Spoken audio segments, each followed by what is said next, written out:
Entertainment Gig Podcast. My name is Cleon. This is episode 22.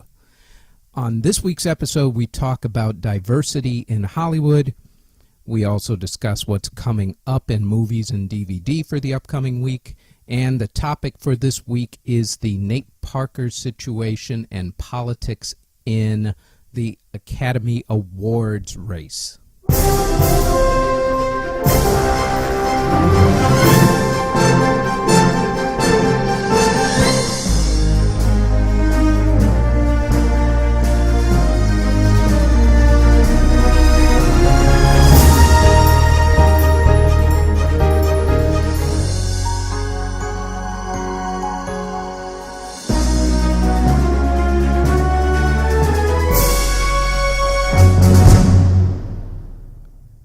Okay, let's get to some news here.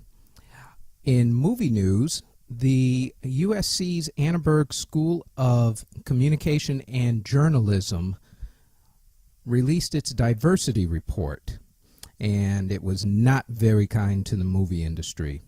According to the report, out of the top 100 grossing movies this past year, only 31%, that's 31% of all speaking or named characters in those movies went to women.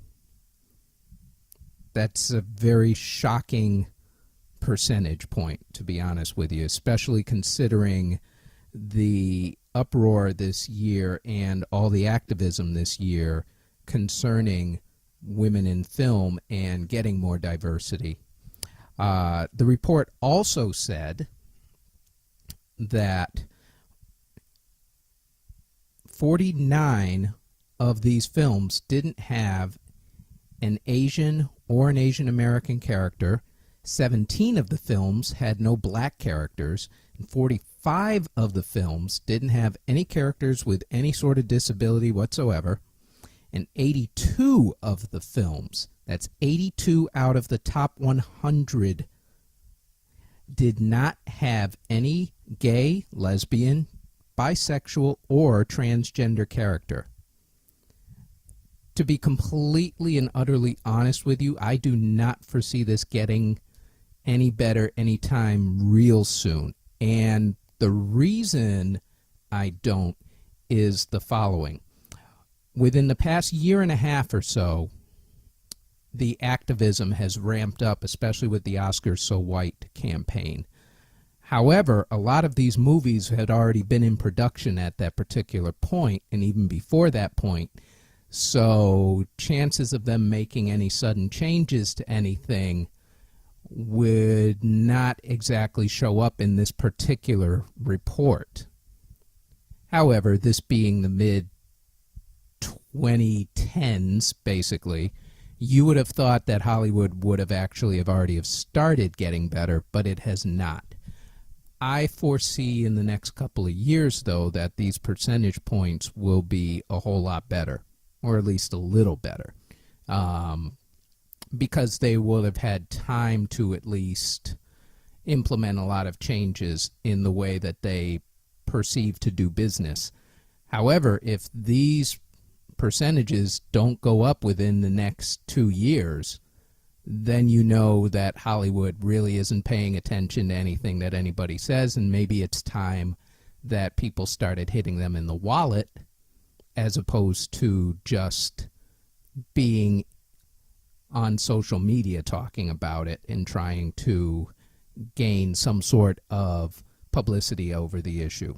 So perhaps it's time to actually do something in terms of their money situation. They tend to listen to that. As far as TV goes, though, you can get ready for a bunch of new shows and specials concerning the death of JonBenet Ramsey, who was killed 20 years ago. Also running for the next week or so are going to be all new specials on the History Channel and a bunch of other networks on the September 11th terrorist attacks, which happened 15 years ago.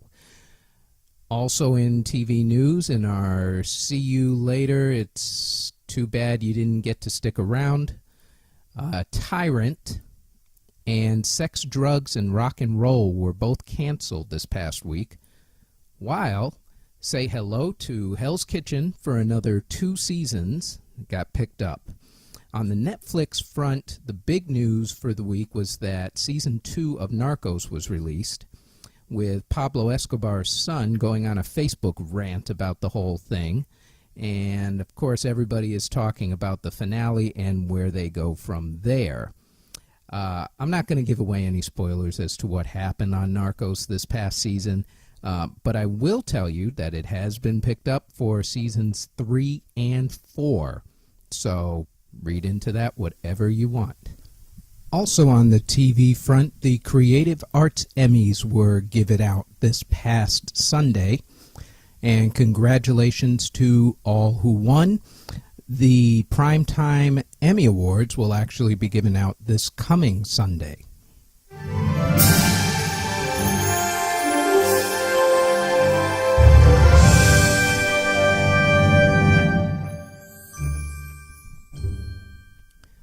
Okay, on to the topic for the week. The New York Fashion Week started this past week, and it runs for a few more days while you're listening to this podcast. And this year, some designers are trying some different ways to get their collections into the public view instead of aiming them at the retailers who actually buy the clothes.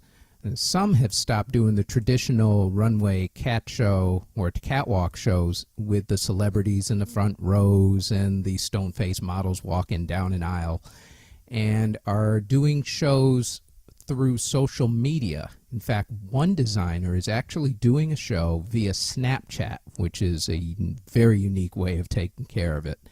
I mentioned this because fashion's always been a part of entertainment, especially in the last decade or so. Gone are the traditional supermodels like Cindy Crawford and whatnot.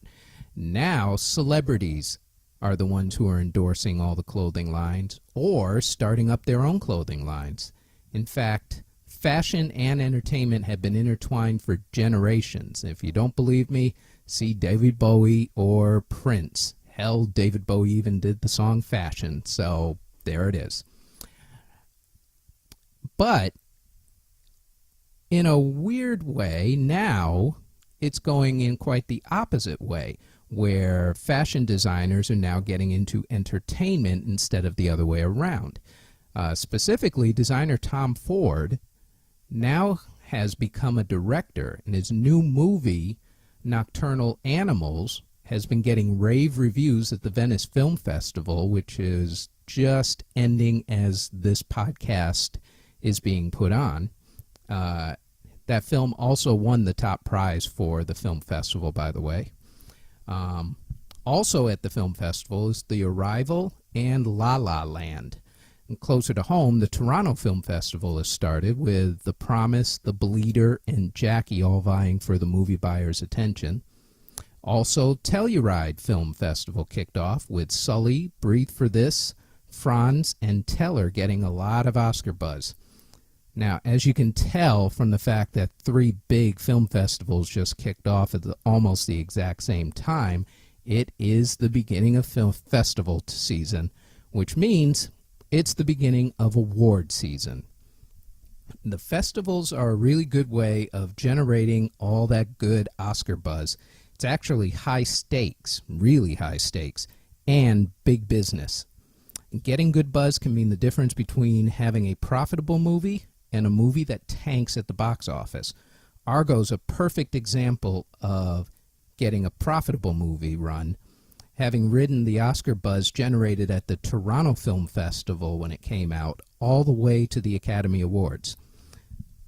Unfortunately, in the last 20 years or so, a trend has developed that unfortunately has also now shown up this year, and that is smear campaigns waged against certain movies.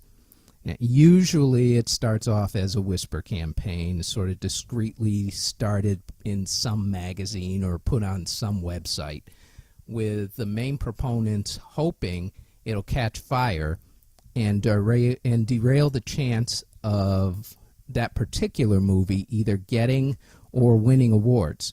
The first one that I can remember was waged against the movie A Beautiful Mind, when people put rumors out there about the real-life subject of the movie, who was economist John Nash. The rumors didn't work that year, though. Beautiful Mind went on to win the Academy Award for Best Director, Best Supporting Actress, Best Screenplay, and Best Picture. The before-mentioned Argo also was attacked when some people thought that the Canadian government didn't get enough credit in the movie for helping with the rescue of the hostages out of Iran during the late 1970s. This year, it seems to have already started up. This year's first victim of the political dirty tricks campaign seems to be the movie The Birth of a Nation, which is a story about the slave uprising that was led by Nat Turner back in the 1800s. The movie was a critical darling at the granddaddy of all the independent film festivals. That would be Sundance Film Festival.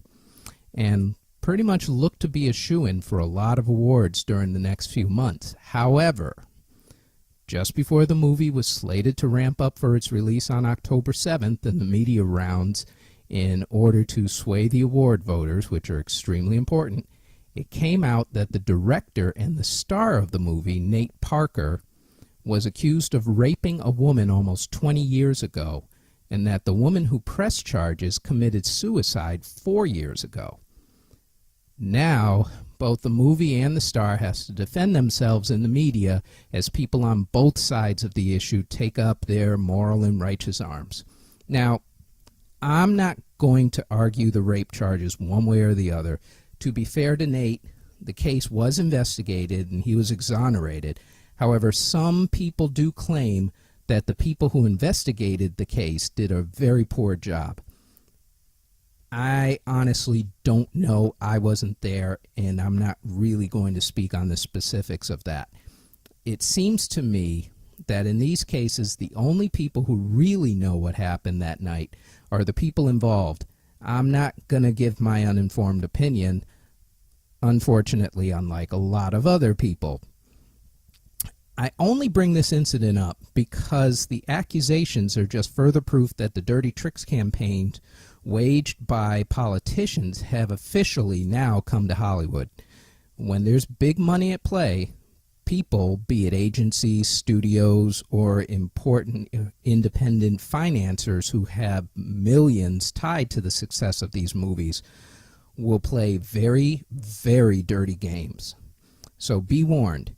If you're making a movie and you hope it'll make it to a festival or, God willing, all the way to the Academy Awards, you should probably expect some backlash, a whole bunch of lies and half-truths, or at least a nasty social media troll, because I doubt that Birth of a Nation will be the last victim of this Dirty Tricks campaign, especially during this award season.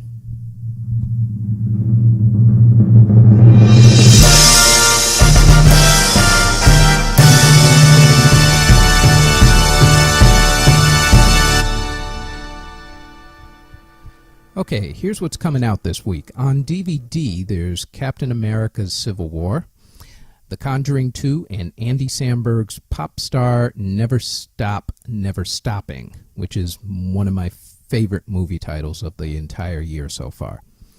One movie that I would definitely search out on DVD is De Palma, about the life and movies of the director Brian De Palma.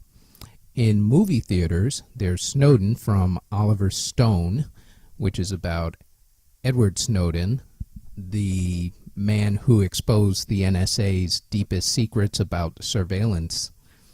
And also 2 sequels that, honestly, no one asked for, and yet here they are. You get a sequel to the whole Bridget Jones movies from at least a decade ago. The last one is called Bridget Jones's Baby. Yeah.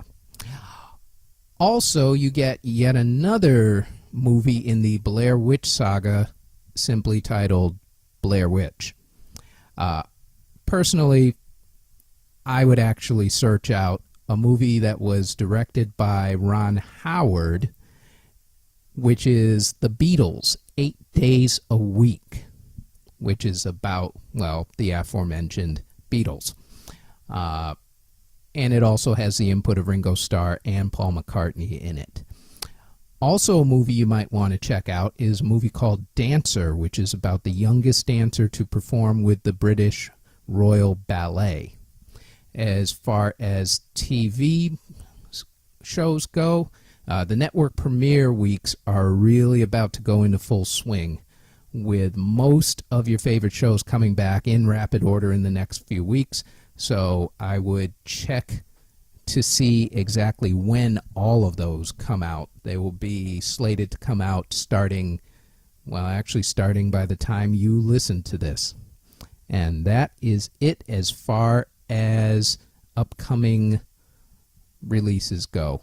And that is it for our podcast for this particular week. There is going to be, released at the same time, the Entertainment Gig Music Edition, which is why you didn't hear any music stories in this particular podcast.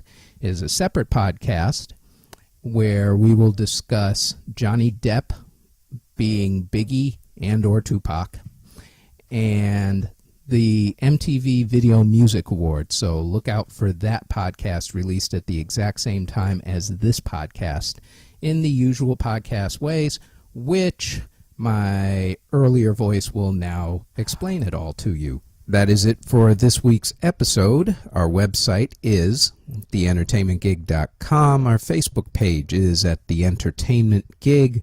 We are on iTunes and Google Play at The Entertainment Gig, but we are also on SoundCloud at CJBT-Productions and on YouTube at CJBT Productions, which has a slideshow of my photography, which you can find on Facebook at CJBT Photography, and the portfolio at cjbtproductions.zenfolio, that's ZENFOLIO.com.